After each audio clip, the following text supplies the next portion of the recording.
जी हाँ, नमस्कार। आपका जनहित न्यूज पर हार्दिक स्वागत है।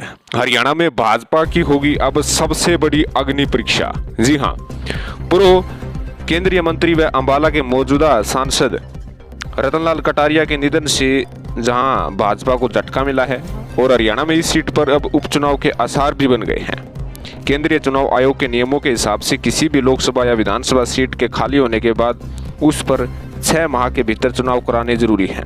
हालांकि विशेष परिस्थितियों में अगर सरकार चाहे तो कुछ समय के लिए चुनाव को टाला जा सकता है।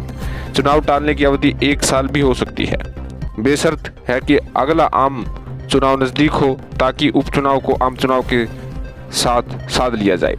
देश में अगले साल मई में लोकसभा के आम चुनाव होने हैं। रतनलाल कटारिया के सांसद के तौर पर विशेष अवधि 1 वर्ष से अधिक की थी, इसलिए कानून अंबाला सीट पर उपचुनाव संभव है। चुनाव आयोग के अधिकारियों का कहना है कि नियमों के हिसाब से अंबाला संसदीय क्षेत्र में उपचुनाव होना तय है।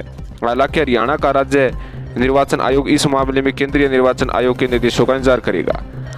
अंबाला संसदीय क्षेत्र में यदि उपचुनाव होता है तो वह भाजपा सरकार के लिए कड़ी अग्नि परीक्षा से कम नहीं होगा। इस उपचुनाव को मई में होने वाले लोकसभा के आम चुनाव के सेमीफाइनल के रूप में देखा जा सकता है। कुछ लोगों का यह मानना है कि केंद्र सरकार इस उपचुनाव को आम चुनाव तक टाल सकती है। इसके पीछे दलील यह दी जाएगी कि लोकसभा के आम चुनाव करीब 1 साल का ही समय बचा है। केंद्रीय चुनाव आयोग से जुड़े रहे अधिकारियों की माने तो 6 माह के अंदर अंदर अंबाला में उपचुनाव करवाया जाएगा। लेकिन यदि हरियाणा सरकार केंद्रीय चुनाव आयोग में मजबूती से पैरवी करती है, अंबाला के आम चुनाव की ही मांग करे तो इस पर विचार किया जा सकता है।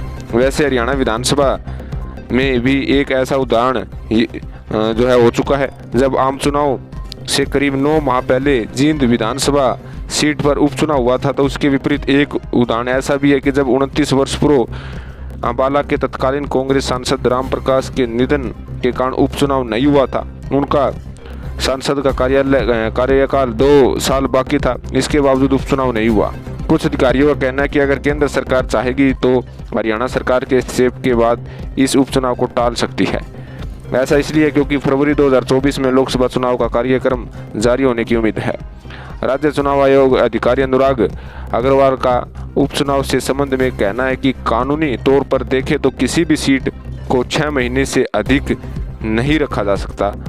ऐसे में नियमों के हिसाब से अंबाला लोकसभा सीट पर उपचुनाव होने की उम्मीद है, यानी खाली 6 महीने से ज़्यादा जो है नहीं रख सकते। विशेष परिस्थितियों में केंद्र सरकार चाहे तो उपचुनाव को टाल सकती है।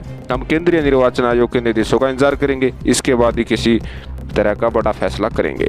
कहीं ना कहीं भारतीय जनता पार्टी के लिए अब अंबाला लोकसभा सीट बहुत ही ज़्यादा सिरदर्दी बन सकती है, क्योंकि 2024 में लोकसभा और विधानसभा चुनाव भी होने हैं। यदि उपचुनाव होता है, अंबाला सीट पर भारतीय जनता पार्टी की जीत होती है तो भाजपा के लिए 2024 अच्छा रह सकता है। अगर हार होती है तो 2024 में जीतना भारतीय जनता पार्टी के लिए बहुत ही दुर्लभ होगा। तो आपका इस विषय में क्या कहना है, कमेंट अवश्य करें। धन्यवाद।